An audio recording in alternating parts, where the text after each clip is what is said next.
Hey guys, welcome to another exciting night of Bucs Live.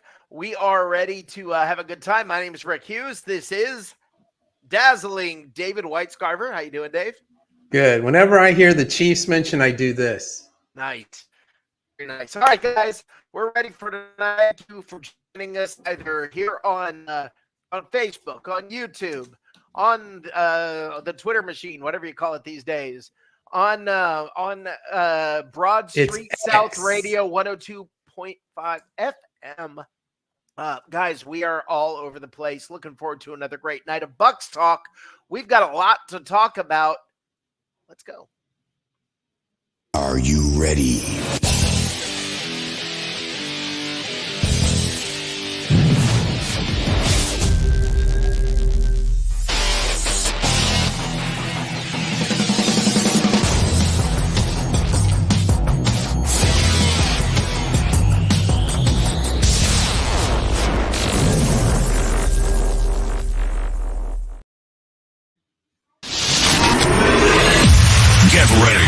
Get ready.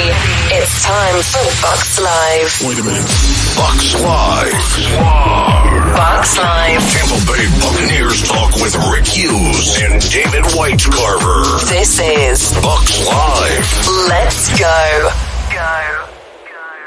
All right. Let's go. Let's have some fun tonight.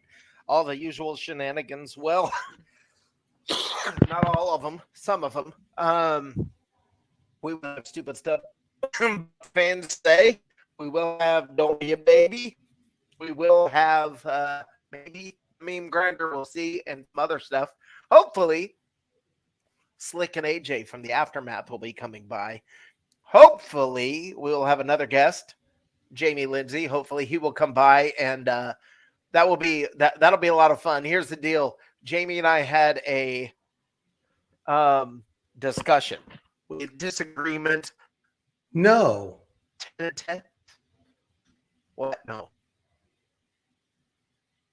What? No. I can't believe that happened. Oh, yeah. Well, it did. It hopefully he will come on. I'm going to give him fair time, to allow him to, defend how he feels and what he's thinking about the Bucs and everything. And, I think it's good to have different opinions, and we'll talk about it. Hopefully he'll take me to task. If he does, I'll return the favor. Good evening, Christopher Cole. How are you? Good evening, RKK. Your name is Ramona. How you doing, Ramona? You guys, tell me something, guys. What'd y'all have for dinner? Dave, what'd you have for dinner?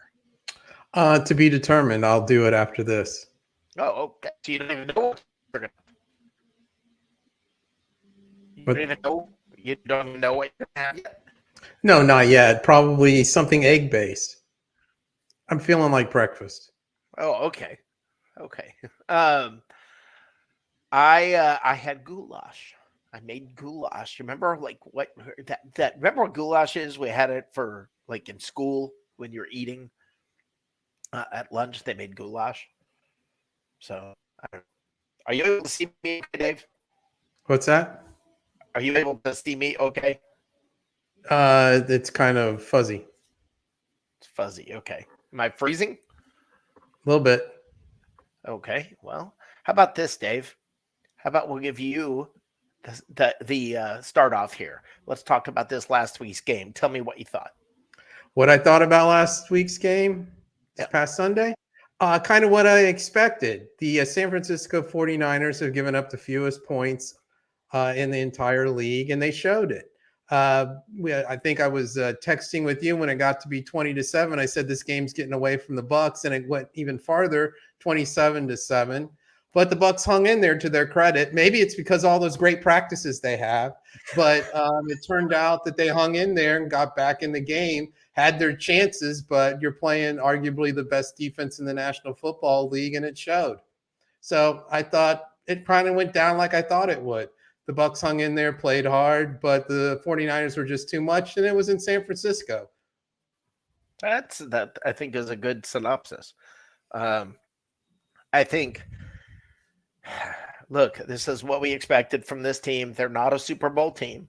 This is what you and I talked about. You said adjust your expectations, and I think that's the right thing to do. But I have a problem. Part of what I mean, look, there's things to be critical about, right? There are things that you can look at this team and have a problem with. I don't disagree with that. This is not a perfect team. There are problems. There are issues. There's not depth. There's a lot of young players that are playing. And Chase Edmonds has a carrying average. It's actually below Keyshawn Vaughn. I didn't think that was possible. Well, the thing is that the running ball was effective this week, though. And Chase Edmonds was even somewhat effective at times.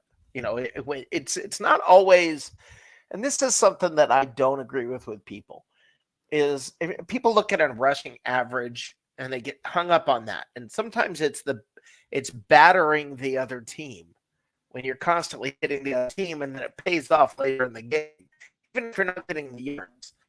But you can't fall down. You can't be 27-7.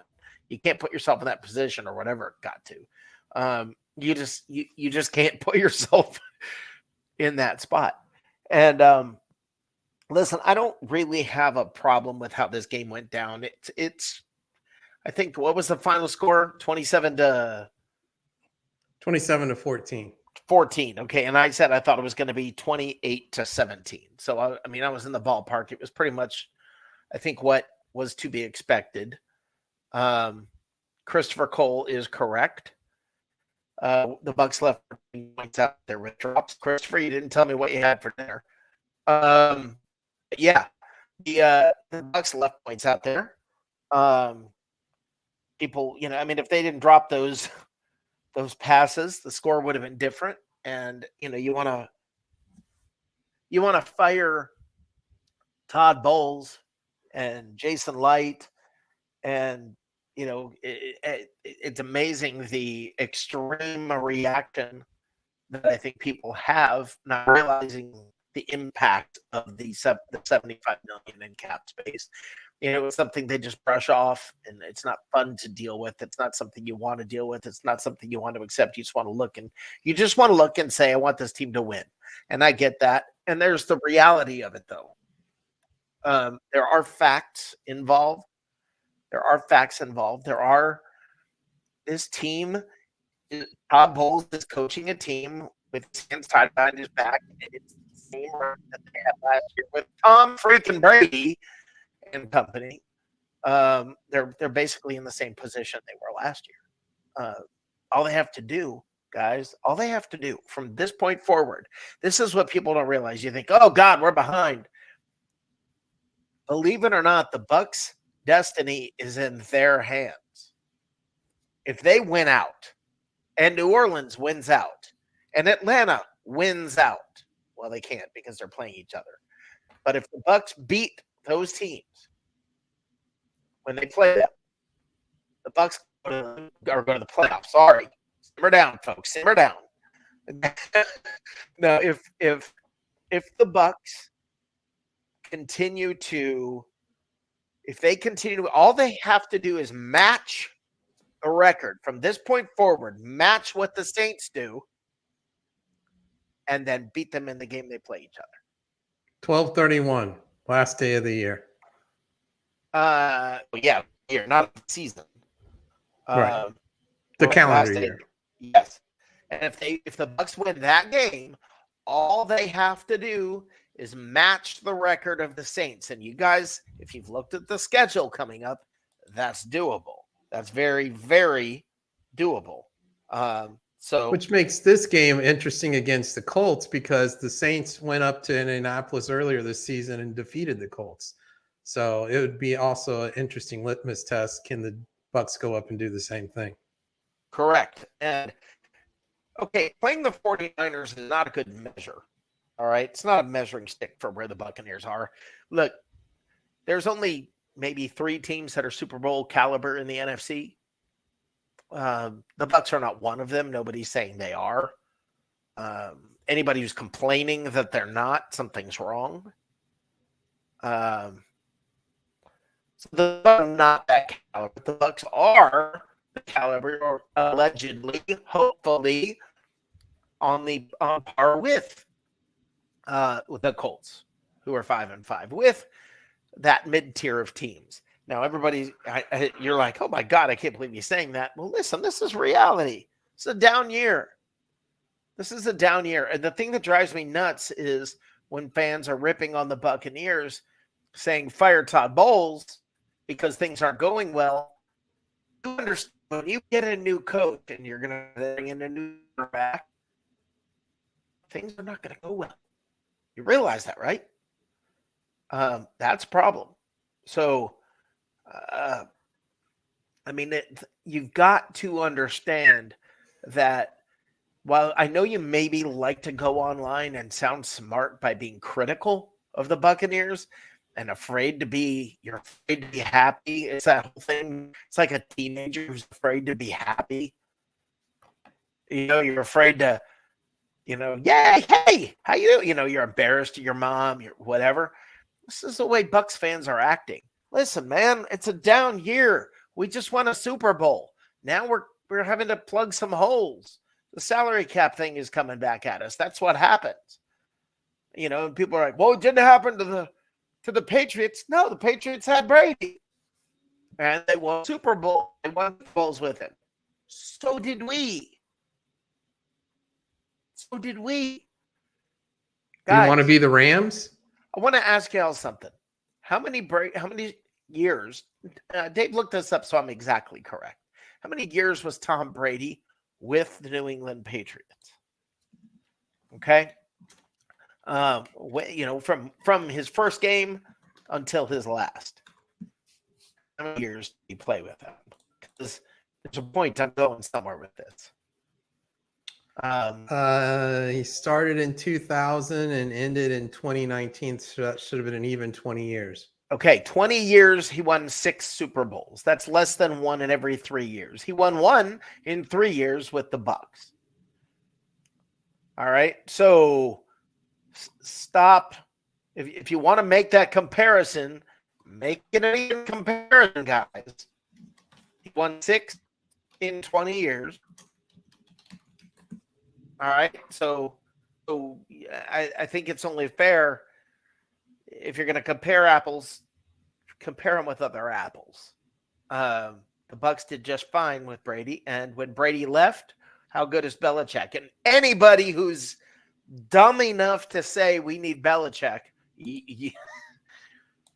what's wrong with you? We do not need Bill Belichick. Seriously. Oh my gosh, it's absolutely amazing. But some fans like to act like babies, and it drives me nuts when they do. Like what? Like babies. And I hate it when people act like a baby.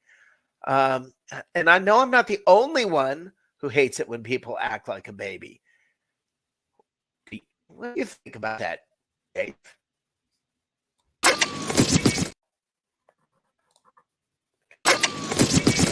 To the hip hop, the hip it to the hip hop, and you don't stop the rock it to the bang bang boogie. Say up jump the boogie to the rhythm of the. Every week is low-hanging fruit when it comes to finding the baby of the week. So I won't waste any more time. Kareem Jackson, come on down. You're the baby of the week. Let me jump into briefly Kyle Irving's sporting news story to catch you up to date. Jackson was originally suspended by the NFL for 4 games after he was ejected for a dirty hit on Packers tight end Luke Musgrave during Broncos Week 7 matchup with Green Bay. After he appealed the NFL's ruling, his 4-game suspension got reduced to 2. Keep those numbers in mind. They come up again. The hit that Jackson delivered to Musgrave's head knocked the Packers tight end out of the game, and it wasn't Jackson's first offense of the season either. Jackson had already been ejected earlier in the season for a dangerous hit on Commanders tight end Logan Thomas. He also received fines for a crushing hit on Raiders wide receiver Jacoby Myers and other dirty plays against the Dolphins and Chiefs. Let's fast forward to Sunday night's game between the Vikings and the Broncos. Well, at the end of a play, he would have to pick, the quarterback of a team who already has their quarterback out for the year. And he puts a hit on Mr. Dobbs. It was square right on the face mask. And here we go again. The league finds him, and he's suspended for 4 games.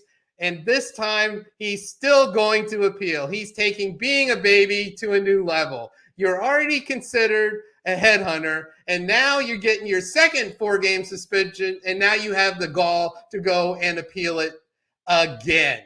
I'm going to take the over on the suspension. He's going to do 4 weeks. It's going to carry through. He won't be back to the week 16 for the Broncos. Now, how does this affect the Broncos? Let's stop and think about that for a minute. I didn't think I would be saying this after week 3, after the Dolphins put 70 points on the Broncos and beat them by 50. Beat them by 50. They have now clawed their way back, won 4 in a row, and are now a 500 team. And guess what? In playoff conversation, the same Denver Broncos. I'm sure Sean Payton is absolutely thrilled that one of his starting safeties is working on his second 4-game suspension. Again, take the over on that appeal. He's gone for another 4 weeks. So, what do? We sit there and we tell Kareem Jackson the obvious that he doesn't seem to get. The National Football League has zero tolerance for hitting people in the head, which he seems to do on a regular, if not weekly basis. Now, you might think that, is this Kareem Jackson some young, up-and-coming safety who wants to make a name for himself at the expense of others, brain sloshing around? Well, no.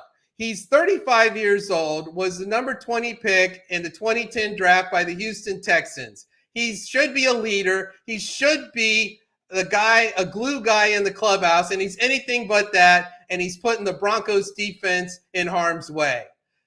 Kareem Jackson, don't be a baby. Stop it now.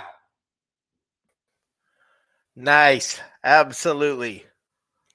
Kareem, no, I'm not going to say what I was going to say. I'm going to be nice. Idiot. But, yeah, what a guy. What a guy. It happens that way. All right. So, last week's game. All the people ripping on last week's game. Being babies about last week's game. And they're Bucs fans, there have been a lot of you who've been just tearing down the Bucs constantly. I mean, it makes going to fan groups difficult where, I mean, it really is just, it's just whining. It's just constant everybody whining.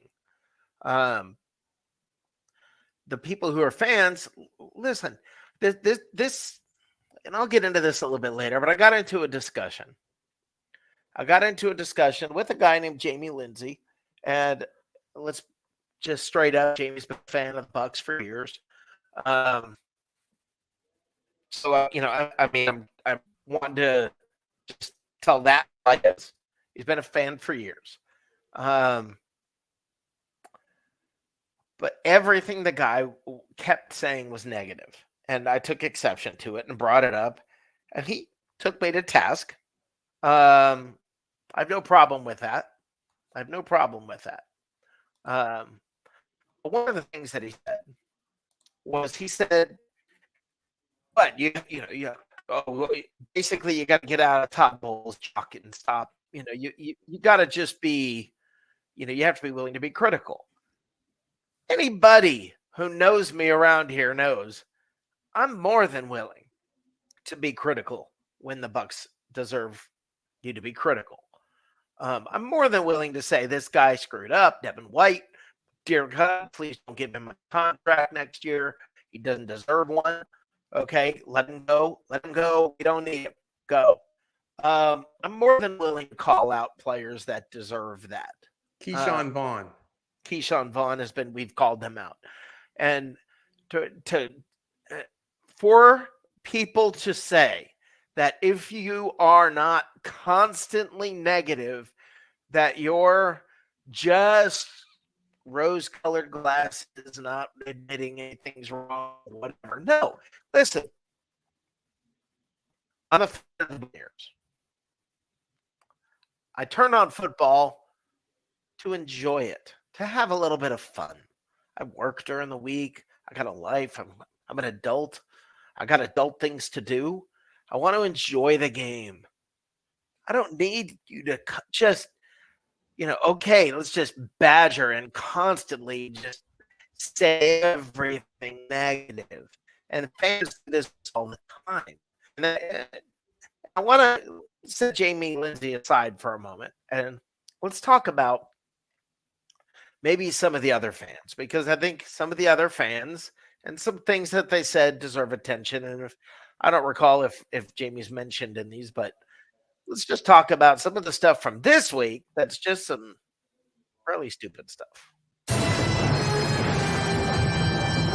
Stupid Bucs fans say.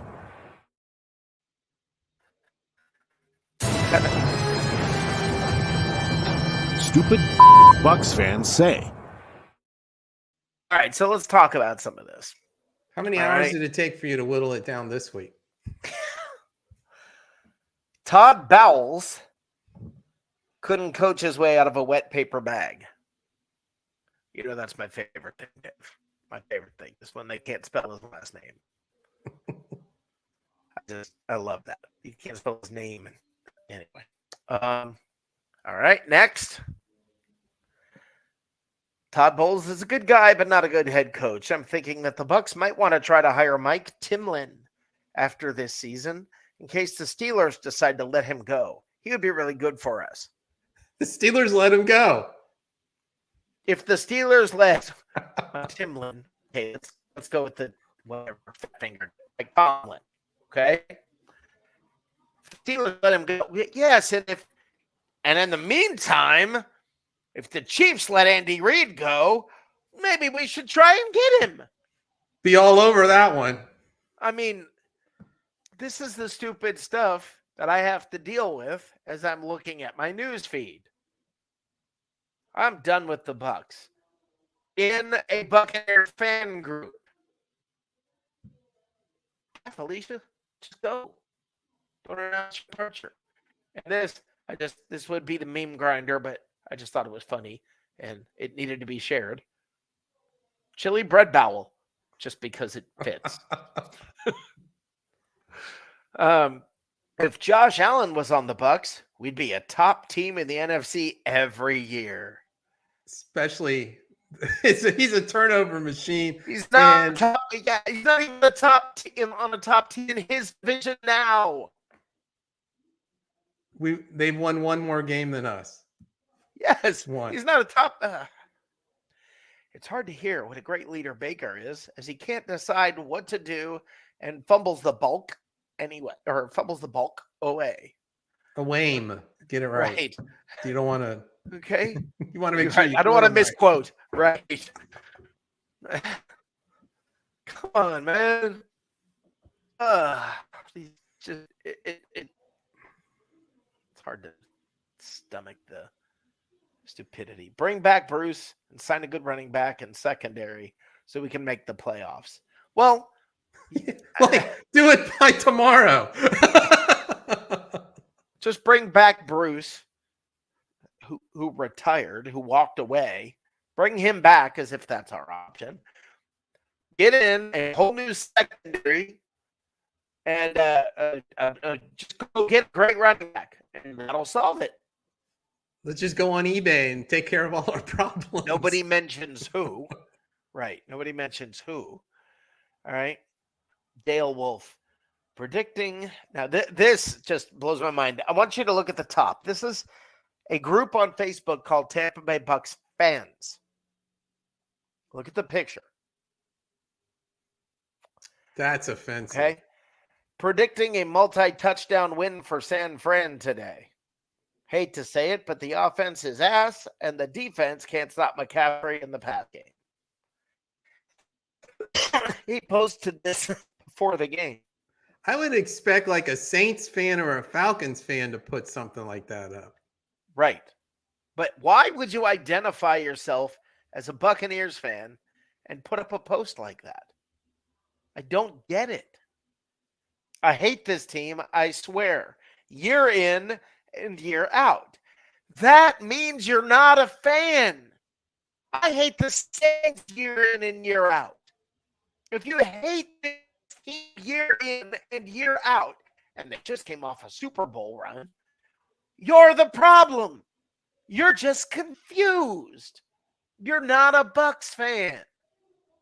Maybe that's what maybe you should realize that. Do I feel an RR coming on? Almost. I'm calm. Baker Mayfield is absolutely horrible. Baker Mayfield has kept this team afloat.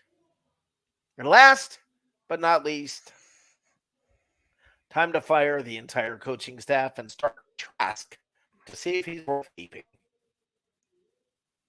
Because Do it at halftime. I don't have any.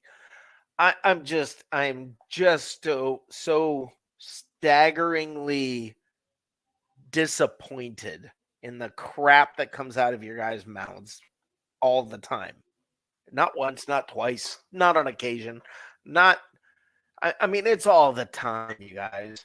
It's all the time, and you should be better. I mean, to say I hate this team year in and year out. Do you understand what a fan is? I mean, this is so weird.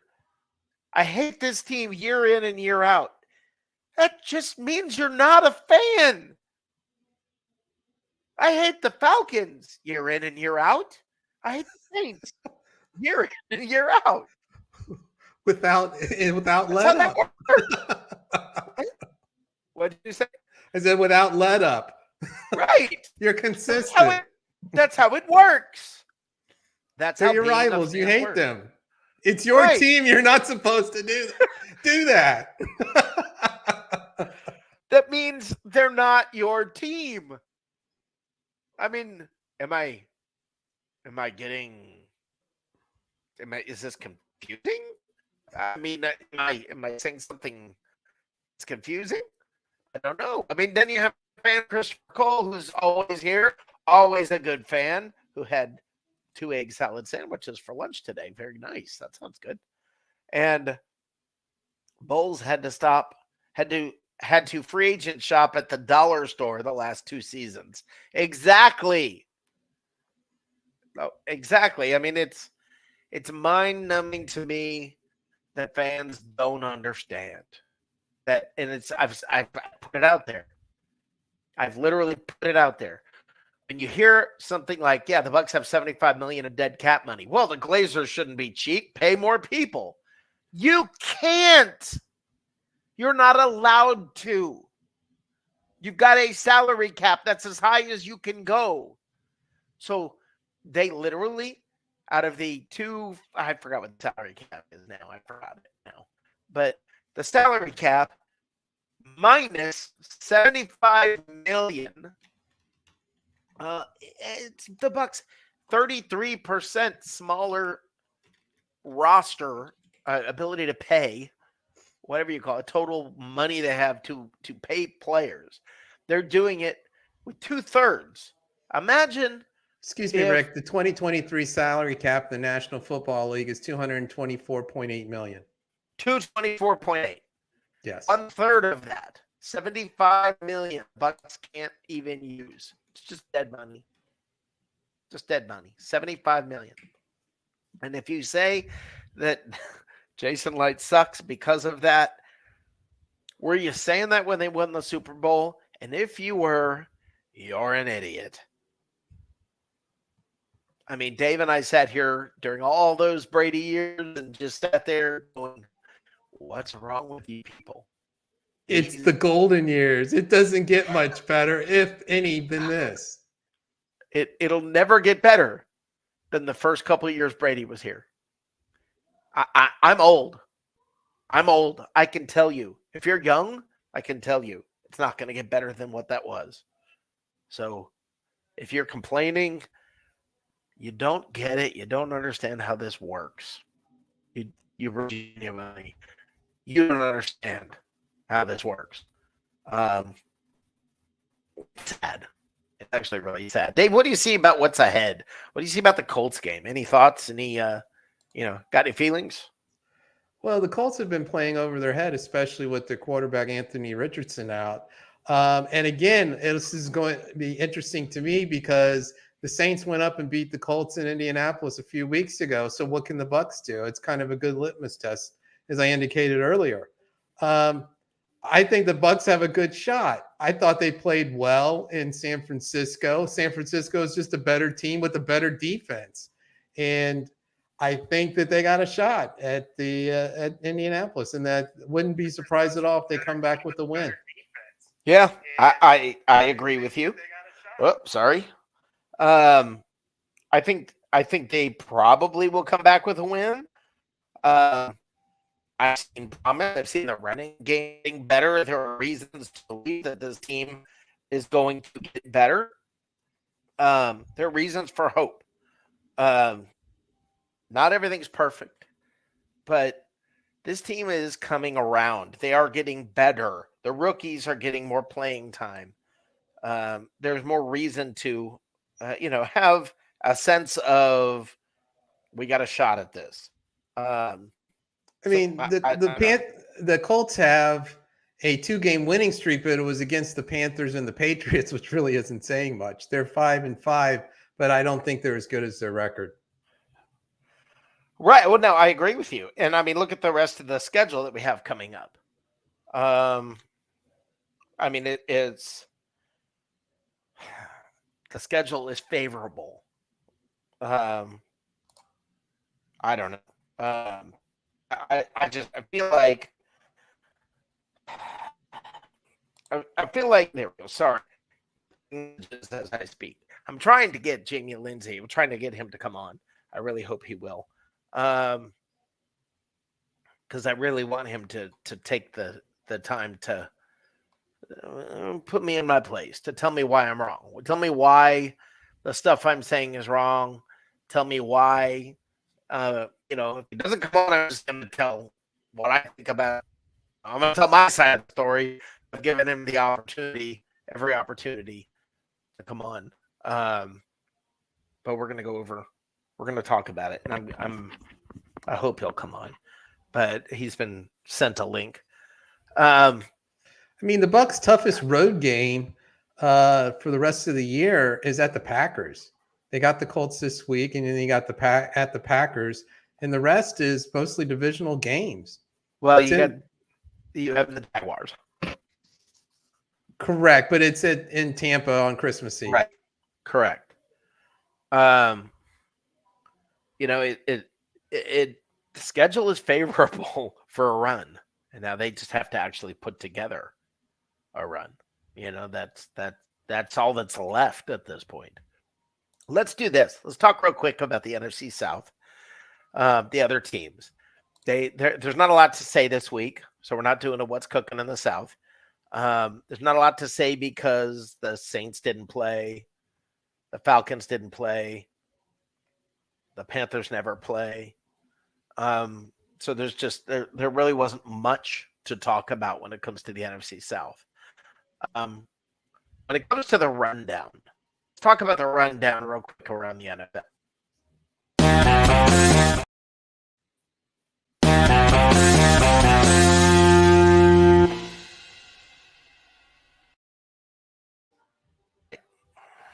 Let's talk about some different teams that are worth discussing. It was a very good game, by the way, last night between the Chiefs and the Eagles. Would have been a great Super Bowl. Nice close game the whole way around. Bengals are done. Put a fork in them. They without Joe Burrow, they're done. I don't know if he's going to make it back or not. I don't know what the deal is there, but they're done. Yeah, he tore that wrist ligament. He's done for the season. He's not coming back. I'm starting to consider, I don't know where, we haven't discussed this, but it's almost to the point where the rules have been skewed. It used to be this was a running backs league going back several decades, and it's been the pendulum swung the other way where it's a passing league. Yeah. And the rules are such for that. At some point, are these owners going to start to say, we're giving these hundreds of millions of dollar guaranteed contract to guys who are getting hurt for the season? Literally, Deshaun Watson and his $270 million contract, he's done for the year. Kirk Cousins done for the year. Aaron Rodgers probably done for the year. I'll believe it when I see it. It starts to add up. You're from a business standpoint, forget competitiveness. When do you say enough is enough? We need to get away from quarterbacks. We've done everything we can to protect them, short of putting skirts on them, but they're still getting hurt. And now teams, the Bengals are done. They're not making the playoffs. They're done. Right. At some point, do you swing it back the other way where other positions, because the running backs have never been as undervalued as they are now. Should the rules be adjusted and things be adjusted to bring back more prominence to other players so you don't have teams at the 10, 11 week mark done? Yeah, I agree with you. If the running backs, if teams are running the ball more, quarterbacks would get hurt less. I do think that eventually you'll probably see a swing back a little more towards the running game. I think you're going to see a swing towards younger quarterbacks and you not having to have the superstar quarterback. I think the league is going to start to swing more to where your superstars may be at other positions, like wide receiver. Quarterbacks will be less of the face of everything and less, the whole team dependent on that guy. I think it'll become more guys that are, let's call them good, really good quarterback. No, we're not there now. I mean, not with Mahomes out there, not with, but keep in mind that dude's contract's going to start to snowball bigger and bigger and bigger. They're going to have to be paying him. So and it's a hard cap. So you can do some shenanigans, but not that much. That's right. So when you've got 50, 60, 70 million tied up in a player who goes down the fourth play of the season. That's correct. So season's over. The Steelers with Mike Timlin. The Steelers, I think, are the Steelers are going to be the Steelers. They're probably going to end up 9-8. I think you can just count on them being good. The Browns. Well, their defense will be good. Right. The Browns will be the Browns.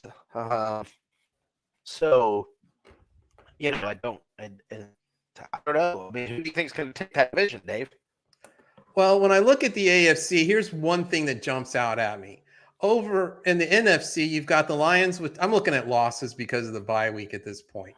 Over in the NFC, you have the Eagles with 1 loss and you have the Lions with 2 losses. Nobody else has 1 or 2 losses. In the AFC, there's nobody that you've got 3 or more losses. So there's not necessarily a standout team. The Chiefs, they don't look like the Chiefs. They're not throwing down, coming back 21 points. They're not the Chiefs that we're used to, or the one that went and won the Super Bowl last year. They don't holding look Donovan themselves. Smith, right? The Ravens. I never get comfortable. Christopher Cole here, though. I never get comfortable with the Ravens because they're to me they're like they'll sit there and they'll be ahead the whole game and they always dominate as far as time ahead in a game. But come to the end of the game, things don't seem to go well. Super Bowls, they come through and win Super Bowls some years, Dave. I mean, this is that kind of year for this team. I'll believe it with Lamar Jackson when I see it. I'm not He just looks so much. He looks better than I've ever seen him look. He just really looks good. There's something about the way they play football when it comes to the playoffs that just makes me uneasy. Yeah. But they've got the best record that right now. They're the number 1 seed. We'll see what happens. Yeah. But I mean, I could see the Jaguars, even though they got wiped ground into their own turf by the Niners a week ago, or I say two weeks of play ago. they're an up and coming team, and Trevor Lawrence is a real deal when it comes to being an NFL quality elite quarterback. And he's developing into one. I don't think he's there yet, but he Who's could gonna be. the AFC Championship game? The AFC Championship game.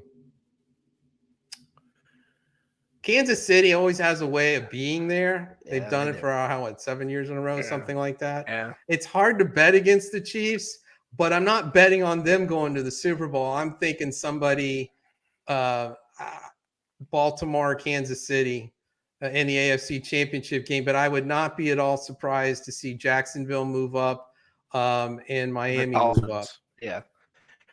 Their speed is it's amazing. Now, if the Dolphins have to go to a cold weather venue in the playoffs, that speed can get slowed down a bit. But I guess Ravens. I think the Dolphins Ravens are and good. Chiefs. Yeah, that's what I think. Ravens and Chiefs were But it's a weak Ravens and Chiefs. I'm not sitting here locked in on either one of them. Dude, all you got to do is make it to the big game. All you got to do is make it to the game. I mean, you don't have to be the best team going into the game. You got to be the best team coming out. So exactly. So we shall see. But to me, whoever the NFC team is going to be a touchdown favorite in the Super Bowl. Yeah. All right. So here's the deal. I've given him. I told him he could come at 9:15. I told him he could come at 9:30, and I told him he could come at 9:45. He chose not to be here for any of them. So, listen, he's got a life. Maybe he's doing something. I want to talk about this. My interaction with Jamie Lindsay. All right, now this guy, I just got sick of it. Basically, I finally got sick of it, and I went online. I went in these Bucs fan groups, and I just said, "What? Why do you call yourself Bucs fans? Why are you afraid to be happy? Why are you afraid to, what is it? Why do you constantly have to complain?" And I got taken to task by a guy, which I respect, by the way. I got taken to task by a guy, Jamie Lindsay, who put me in my place and said I'm too much of a sycophant. All I do is root for the team and never say anything negative. All right. Didn't know who he was talking to. Wasn't sure. He had no idea. Anyway, a little bit of background. He has been a Bucs fan for quite some time. You might have seen his face. I'm going to point out. He looks very unhappy there too. I'm gonna point out that the Lightning have been good for the last few years, and all of a sudden he's a Lightning fan. Okay, great. Maybe he's always been a Lightning fan. I don't know. I know he's been a Brady fan. I mean, he's been a Bucs fan going back to the Winston years. So I'm not going to take anything away from the fact that he's been a fan for a while. But I do want to say something. There are fans like Big Nasty, John Blakey, super fan. There are fans that put on the whole get up and they go to the game to root for the team and love the team. They're all about the team. There are other guys that I think are the guys who go to the game and they put on the face paint and all they want to do is get on the Jumbotron. And they think, it was a good game. If they get on the Jumbotron, they're counting the times they get up there because of their face paint and all that. And I'm kind of calling them out about this. I did this online. I invited him to come here. So I think I'm fair here. I didn't throw at him at the last minute or anything. But I want to go through his posts because keep in mind now, I want you to look. This is a guy who dresses like this. Big Bucs fan, right? Big Bucs fan. I'm going to go through. They may be out of order. I apologize for that. But I'm going to go through all of his last week's posts about the Bucs.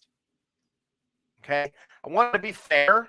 I didn't want to just get into whatever little scrap we got into. I want to go through his posts because then you're getting an overall vibe, right? So these are the posts. All right.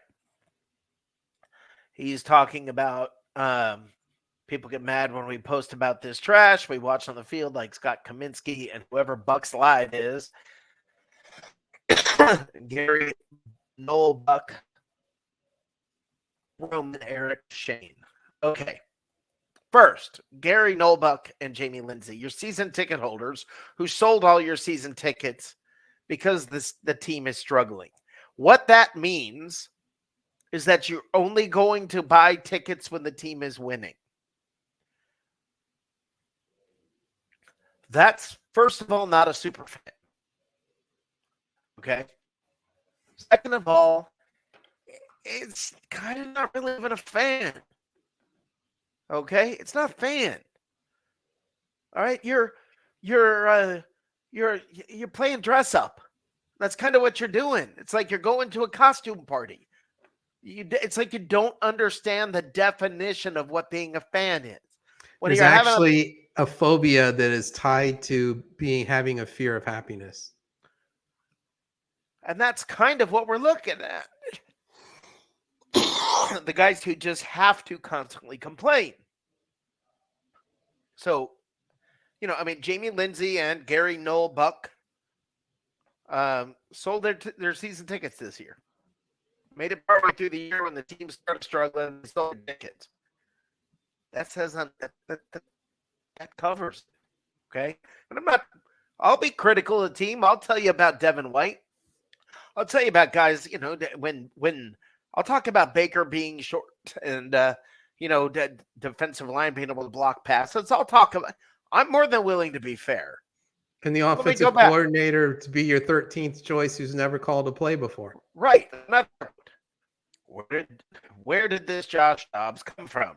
He backed up Big Ben all the years and bounced around teams. This is crazy. Why can't the Bucs ever get lucky like this? They got effing Tom Brady. Oh. Why can't the Bucs ever get lucky like this?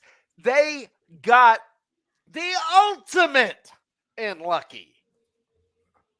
They got picked by the best guy that has ever played the game. Why can't the Bucs ever get lucky like this? You whiny little bitch. Let me keep going back on the posts. Now understand, I'm not leaving them out, guys. I'm not leaving out the positive stuff. Team done gave up. Blowout coming, like I said.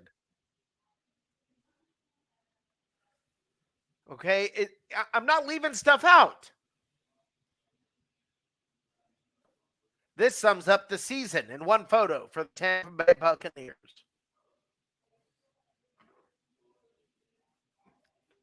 It really doesn't. It leaves out the fact that they're in the same position they were in last year. They're one game out of first, and they're in control of their own destiny. So usually at least thumbs up when you beat the Saints in New Orleans. They did that already. So let me keep going. Okay, what coverage is this? Asking for a friend. Okay, he shared somebody else's post.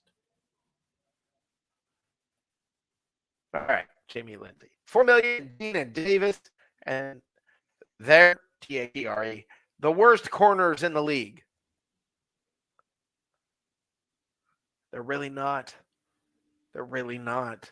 You want me to show you video of Darrelle Revis getting burned? I'm not saying they're great. We can tell Davis is playing Ayuk already over 100 yards. That's kind of what San Francisco does. Is they Come run on, the guys. football well. The point that I'm trying to make is that I'm not leaving out stuff. This is everything this guy says about the team that he's a fan of. Dean, Davis, trash. Plain trash. 98 yards, TD in 3 plays. Okay. Well, it's for 28. This, by the way, is the most positive thing I could find. Well, it's better than 20-0 at halftime like last year. That's the most positive thing he said. Touchdown, Baker to Evans, finally. I guess that's sort of positive, but you gotta add the finally. You can't just say If you're a fan of a team, hooray, we scored. I'm happy. No. Can't do that. And what's next? Wirfs just got beat by Chase Young. Ripping on Tristan Wirfs. Really? You're ripping on Tristan Wirfs? Future Hall of Famer. I'm just reporting. Did you report to any good stuff? Oh, yeah, you did. You reported the Evans touchdown. Finally.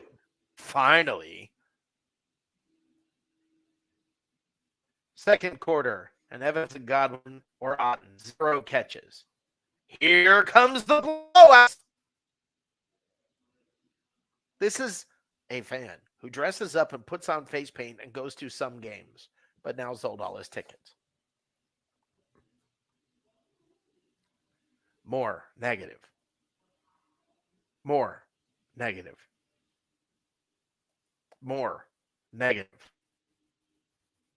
Dude, I asked you to come on and defend yourself. I asked you. This is on you. Okay? I want to point out one more thing.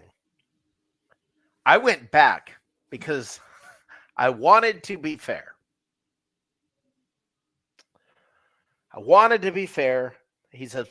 the way, he's a Bucs fan, and he has been for years. I'm giving him credit for that. Okay? Going pre-Brady, he was a Bucs fan. He's a Lightning fan now with all the face paint and all that stuff, but they've been winning for years. Okay. So he's also a Seminoles fan. And I thought, let's go back and see. How long has he been a Seminoles fan? I mean, Seminoles have sucked for a decade, right? So I went back. The first, now you see him in face paint. The same face paint looks like Seminole colors and all this.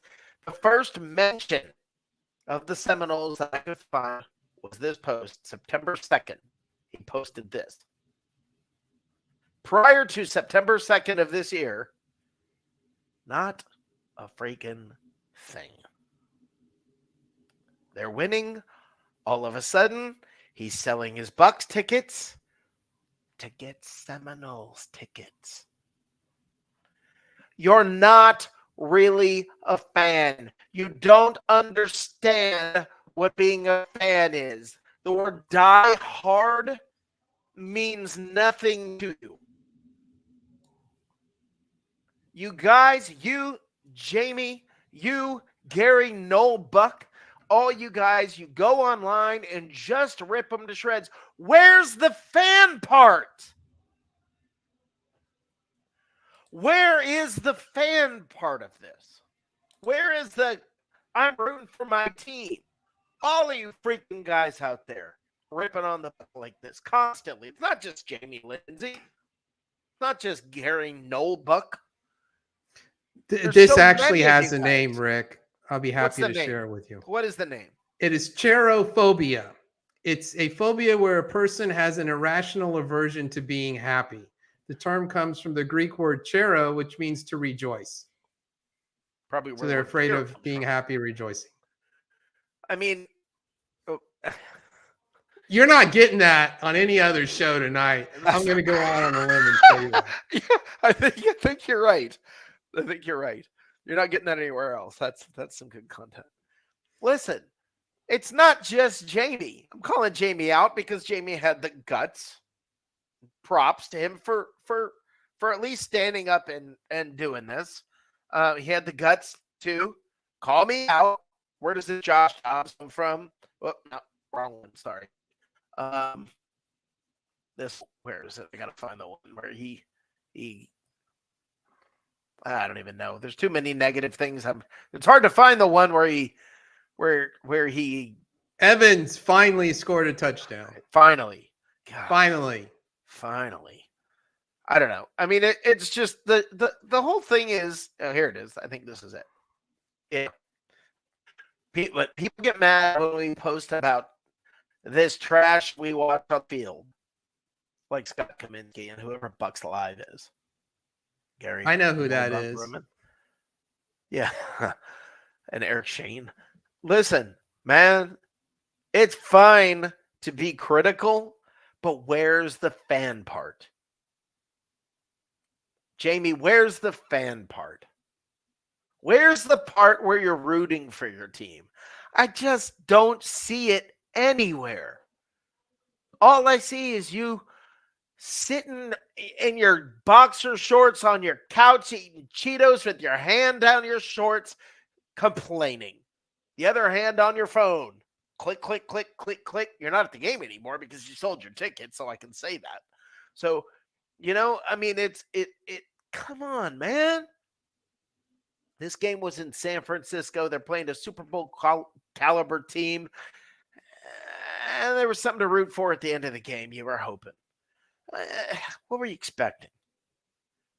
All that I want to know from you, Jamie, where's the fan part? That's it. I was fair. I asked you to come on. I gave you the opportunity. I gave you warning. I sent you a link. I didn't just do this to blind. I didn't blindside you. You knew this was coming tonight. And I was more than willing to let you say your piece. I'll even do this. If you want to come on next week, we'll send you a link next week. Dave and I will be happy to talk to you. Dave and I have been fans since the first year of this franchise. Now, you don't have to be old. You're the only person I know that knows the original owner's name. Yeah. Well, it wasn't Culverhouse. No, it was Tom McCloskey. But the thing is that what you don't realize is being a fan means you're there in the tough times when it sucks. Being a die-hard fan, it's not just somebody who puts on face paint and goes to a game when they're winning. I've sat there through the horrible years with Mark ATL Bucs Goodman, with John Superfan Blakey. I've sat there with Big Nasty when he was doing it. I've sat there and watched these guys live and die with this team. You forget the live part. You forgot the live part. You're just there to bitch and whine. There's no fun in that. You're a fan. You're a fan? You're not a fan. Not if you keep doing this, man. Where's the rooting for the team? You don't have time to type that? You sure have time to type everything bad you have to say. You must be a hoot at parties. Life can be better than that. It can be a lot more fun. All right. You know what 70 to 30 is? What's 70 to 30? Oh, I bet I do. I'm sorry. I bet I do. 79 to 30. I know what that is. You know why I know it? Because I'm a fan. Can I guess? Go right ahead. It's our combined Super Bowl score. That's our combined Super Bowl score is 79 to 30. Yeah. We are one of only two teams that have played multiple Super Bowls that have a perfect record. Who's the other one? Baltimore. The Baltimore Ravens. So, guys, I have one thing to say to you guys when it comes to all the complaining. That's about all I have to say about that. That's about all I have to say about that. I'm tired of being negative here on this show. You know, they do it day after day, game after game. I'm tired of it just on this show. So let's have a little fun. You okay with that, Dave? Go right ahead. I've got stats all over the place that are positive. Well, I want. Oh, really? Well, let me hear some of those first. You go right ahead. 79 to 30. There's one. There's a good one. Well, let's just those who don't remember or are bad at math. Tampa Bay 48, Oakland 21 on January 26, 2003 at Qualcomm Stadium. And no less at Raymond James Stadium. Remember all those years when people thought it would be the Dolphins or somebody like that who would win a Super Bowl in their home stadium. Guess who did it? and the Rams did it the next year. But guess who did it first? It was the Tampa Bay Buccaneers won it in their own stadium. Now, whatever I said it was, a person who's afraid of happiness, Cherophobia, whatever it is, would point out that, yeah, but that was like COVID, and so there weren't that many people in the stands. We were the first team to win in our home stadium. Shut up. I mean, that to me, and I just got, by the way, John Superfan Blakey, let me thank you for correcting me on something. Gary Nullbuck, you still got your tickets. My apologies. I'm wrong on that. My apologies. I thought you had also sold them. I thought I saw that. But if you did not sell them, if you still have your tickets, thank you. Now, talk positive. It's okay to do that as well. You can be both positive and fairly critical. It's okay to be tough but fair. And if you're going to call yourself cherophobic, right? If you're going to be a fan, be a freaking fan. I mean that. Let's take a second and have some fun.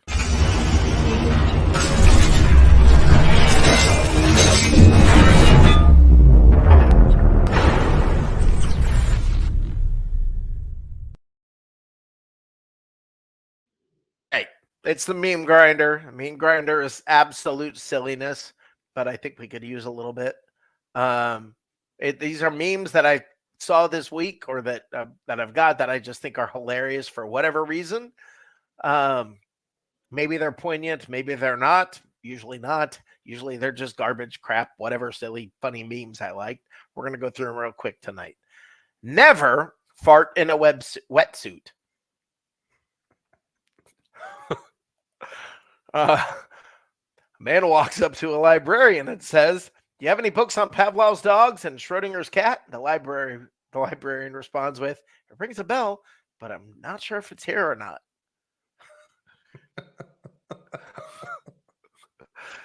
Why alien abductions happen only at night. It's 9 p.m. and you're just now telling me that you need a human for school tomorrow? The Death Star Pro Max.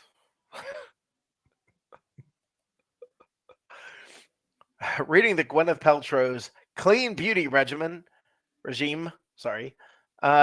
means she starts every day with a refreshing glass of alkaline water plus a spritz of lemon, which makes the alkaline water no longer alkaline and highlights the magnificent level of BS that people will swallow from celebrities.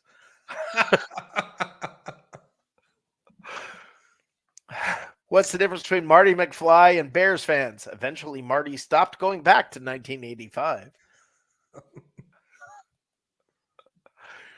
Best defense ever. Gary Fensick. My product was first launched in Japan. Oppenheimer.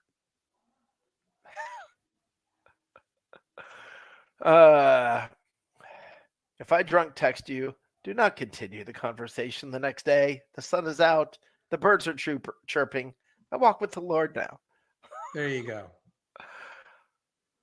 All right. Venus flytraps can live on sunlight and soil nutrients alone. But every morning they wake up and choose violence.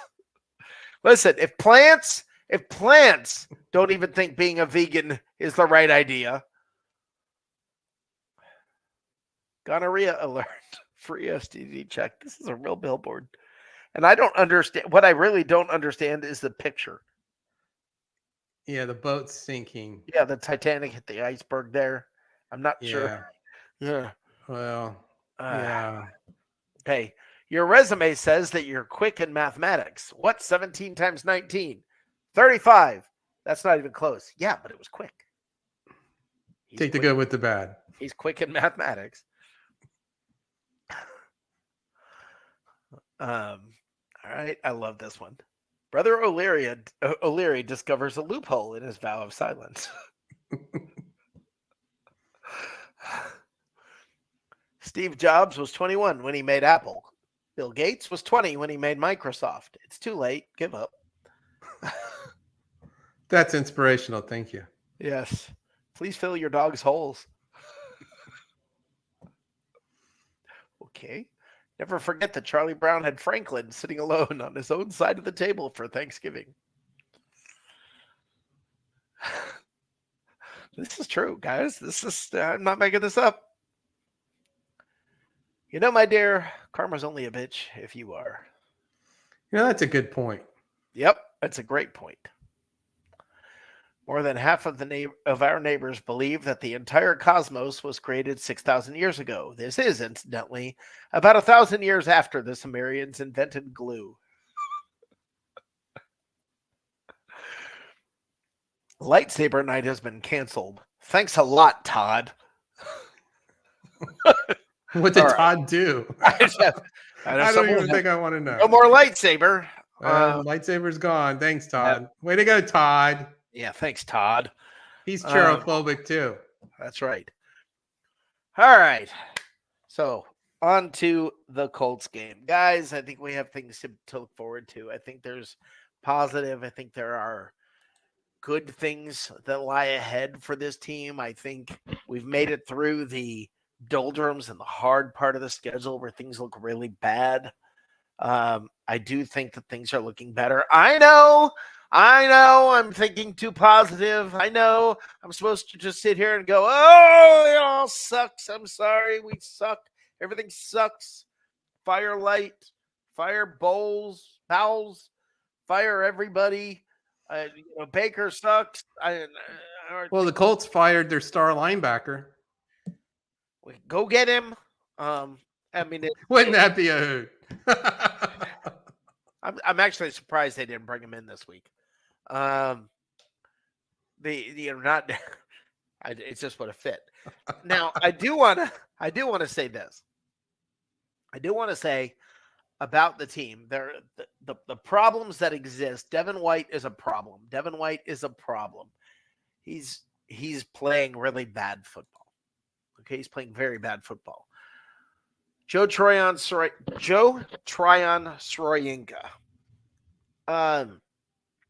Listen, people like to use the word bust. I don't think that the word bust is accurate. I think he'll probably re-sign next year for less money. They're not going to pick up the option on his contract, so they'll probably get him for less money. And he'll be a career backup, and I think that's what we're looking at. And I think Yaya Diaby is something to be very excited about. I think there are several of the young players that the Buccaneers have. Cansey, Izzian. They're people we can be excited about where things are going, and we've got more draft picks coming next year. There's that, but we're going to have to address the linebacker position because Levante David's old. Now he's injured. Devin White is a problem. The offensive line has to be dealt with. I think all of that's true. My prescription, which some of you will not like, is that Todd Bowles stays another year. I don't think you just give 1 year to Canales, although I think we've got the rest of the season to see what happens. But I think they're starting to open the offense up more. I think that you're seeing... When you're down 20, that tends to happen. Well, they did it the week before also. True. Good point. I do think that they're opening up the offense some. But yes, when you're down by 20, you're going to pass a little more often. You're going to pass a little more than... yeah. Look, this is not... we're not a Super Bowl team this year. If you're thinking we're a Super Bowl team, if you're hell-bent on Super Bowl or bust, you're going to be disappointed, okay? This is not that team, all right? We've seen what that team looks like. We've seen what that team feels like. This ain't it, okay? They're playing with a ragtag roster, no free agent money, paying 2/3 what other teams get to pay their roster. You've got Look, nobody wanted to come be the offensive coordinator of this team this year. That's how they ended up with Canales, the 12th choice or whatever he was. Okay? Nobody wanted to come here because there's no free agent money. They were going to be cutting and losing players, and Dave Canales came in, and they're basically in the same position that they were last year. They basically made them cut from $50 million over the salary cap to $75 million under. $120 million. The salary cap was $224. They cut $125 million. I'm going to say these numbers again, and I want you to think about them. They cut $120 million, $130 million off the salary cap. $130 million in player rosters or players on the roster that are gone. The salary cap is 224. 0.8. 130 gone. You only get 224 in a perfect year where all your money's available. And then you're like, why isn't Todd Bowles, why is he struggling? Well, why isn't Jason Light going out and getting players to fill these holes? Why didn't we keep Jordan Whitehead? Why didn't we keep, listen, man, we had to cut them. On a normal year, if we hadn't won the Super Bowl, I'm okay with the fact that we did. I'm okay with that. I'm kind of glad. I know some of you weren't happy then either, but I'm okay with the fact that we won the Super Bowl because I'm a fan. What about you guys? Hey, that Lombardi sparkles when you get done cleaning it. Yeah, both of them do. Both of them do. And so for everybody who wants to get rid of Light, get rid of Bowles, saying Bowles doesn't know how to call a defense. Do you remember the effing Super Bowl? Were you there? You might have been there. It was at home. First time the home remember team. the Super Bowl? Do you remember the defense? That was fun. Somehow, apparently, Todd Bowles forgot how to call defense. Or he doesn't have the horses to play right now. It's going to take a couple of years as part of the rebuild. And your answer, while we are rebuilding, is, you got to rebuild. It's what we're doing. So stop complaining and saying we need to rebuild when that's what we're doing. And if you're not patient now while we're doing it, you're not going to be patient with whatever coach comes in. And when he gets rid of Mike Evans and Chris Godwin and he cuts down the roster, gets rid of Baker, starts all over, you can be patient for 3-4 years. You can't even be patient for 3 or 4 weeks. You're not going to be patient for 3 or 4 years. So switch your face paint. Go ahead. Put on your FSU face paint this year. Become a Knowles fan. Go right ahead. All right. Make that your main image on your Facebook all of a sudden. Hey, yeah, I'm a Knowles fan. Yeah. Since September.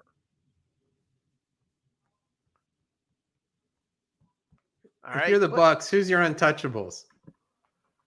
Me? Yeah. Well, right now we're trying to build, so I mean, as we're trying to build, I'm hoping everybody's untouchable at the moment, other than Devin White. I mean, I'm fine, let him go. I meant like in the off season, if you're the general manager and somebody calls you up, who's your untouchables? What do you say? Well, we've got a lot of free agents, so we can't really draw a comparison here because, like, Mike Evans is not under contract, so I can't say he's untouchable. I mean, Winfield is untouchable for sure. Wirfs is untouchable for sure. Those are the only two that there's just no way. I mean, if you're going to rebuild, if you tear it all down, if you If you pull a pin, throw a grenade in, those are the two you just they're back at all costs. It doesn't matter. What do you think? No, my initial reaction was worse, but yeah, I'd throw Winfield in there too. That's it. I don't really have anybody else that I'm like, Yeah. oh, don't let him go. Keep I at mean- all costs. Whatever you have to do, get them back here. How are you going to replace Godwin and Evans if you let both of them go? What are you going to do? Levante David's getting old and Devin White sucks. Okay? So you get rid of all that, you are blowing the whole darn thing up. You are blowing the whole thing up. You're going to bring in a rookie quarterback, a new head coach. You're doing that. Or do you try to rebuild on the fly like they're trying to do, make it through next year where the salary cap's going to be a little bit better? You've got $50 million right now heading into the season. Instead of being $50 million over, you're $50 million under. So you'll have $50 million to play with. You've got money to spend instead of having to just cut. But you got a lot of guys. I mean, I can't imagine this team without Levante. It will happen someday. It's coming Maybe soon. It's coming soon. Shaq Barrett, that guy, I think he's had his day. You gotta love him. Thank you for coming here. God bless you. You were awesome.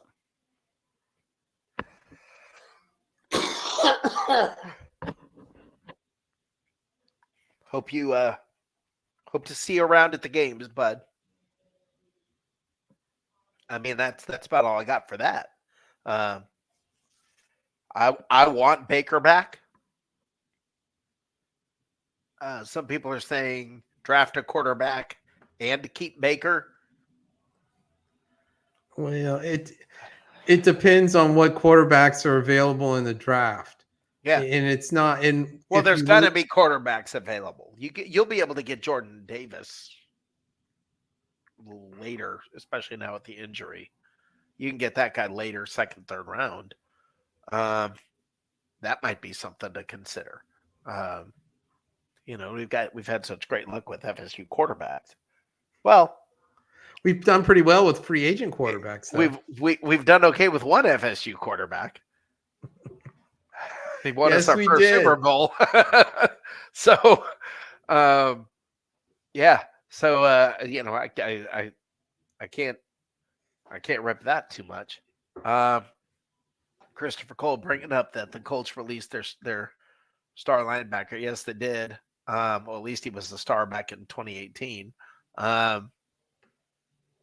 Christopher says, if I had the means to go to a Bucs game, I'd be at every game, home and away games. Yeah, see, Christopher, you're a fan. You're a fan. People need to follow your example. I've seen you come in here and be critical. I've seen you, not be afraid to say the stuff that's bad. And there's stuff that needs to get worked on this team. There's changes that need to happen, and there are changes that are coming. Some of them are not going to be fun or difficult. I do think Mike Evans will be back.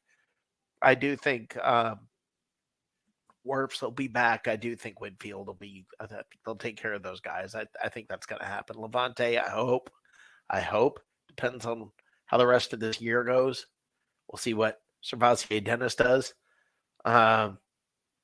What about Chris Godwin? He's in the second year now. Usually it's you come back after a ligament tear in your knee, and it takes a year to get really back. Do you think he's really back? His contract is, I'm not sure if there's a year left or not. There may be a year left. I'm not positive. So yeah, I don't have the problem is if you get rid of Evans and Godwin, you've got nobody at receiver. I mean, you can point out our guys who are, Devin Tompkins or whatever, guys who are okay number 3s, but you have no number 1 or number 2. I mean, and I mean then you're just gutting your team. I mean, you've got to have somebody on your roster. So, I don't know how they're gonna navigate through that, but I don't know. It's weird. It's weird. You checking, Dave? Checking Godwin's contract? He signed a 3-year, $60 million deal, and let's see the date. I think he signed it with the March of 2022. So he's good. All right, so we're good with Godwin next year. 23 and 20. Yeah, he's good through 24. All right, so we're good with Godwin next year. All right, so Dave, sorry for the rant tonight that I sort of went on. Jamie Lindsay, I gave you every chance. I'm going to send you a link again next week. You are welcome to come on. You are welcome to put me in my place. You are welcome to tell me how I'm wrong. I'm open to it. I'll sit here. I'll give you full screen. Have at it. You're welcome to do that. Anyway, been a fun night, Dave. For the Thanksgiving week edition of Bucs Live. It's been an interesting week, huh? I want to thank Bucs Report. I want to thank Broad Street South Radio. I want to thank Sports Talk Florida. I mean, we're all over the place. I'm excited about that, guys. Please hit the like button and share the crap out of this thing next week. Jamie Lindsay, if you're out there, I'm sure at some point you'll probably see this. Come on. You're invited. I promise you, I'm not gonna. Here's a happy thought. There you go. It's okay to be happy too. It is okay to be happy. Some of you guys, that 31-9 Super Bowl win. Some of you guys just forget that it's okay to be happy. All the way back when in 2021. Yeah. And one thing that's funny, I want to say is, hold on, let me find this crap. I'm not sure that's ready to go yet, so I'm gonna wait. One thing that I find funny is that the people who are most critical, whenever you call them out, you know what they're going to do? They're going to run to their friends. They're going to say stuff, and they're not going to be willing to come on. And I've tried. I want you guys to come on. Somebody please explain to me why you'd be negative all the time and still call yourself a fan. I know it's frustrating. We're not having the best year. But my God, you must be new around here because we're not having the worst year.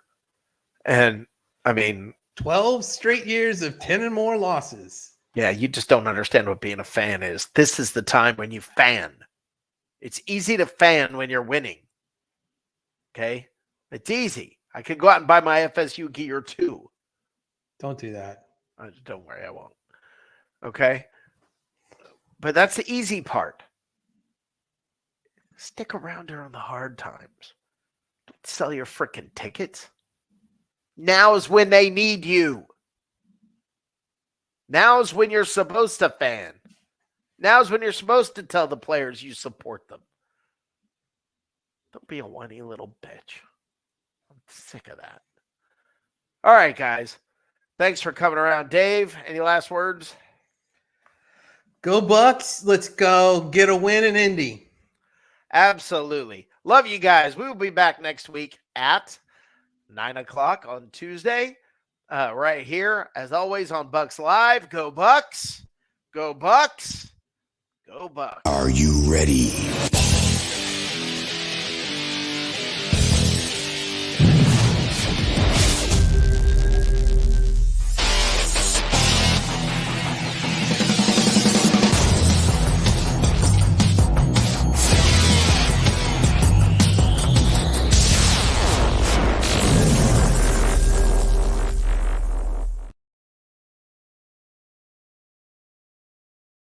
We sucked today. I sucked today. We sucked today. It was awful.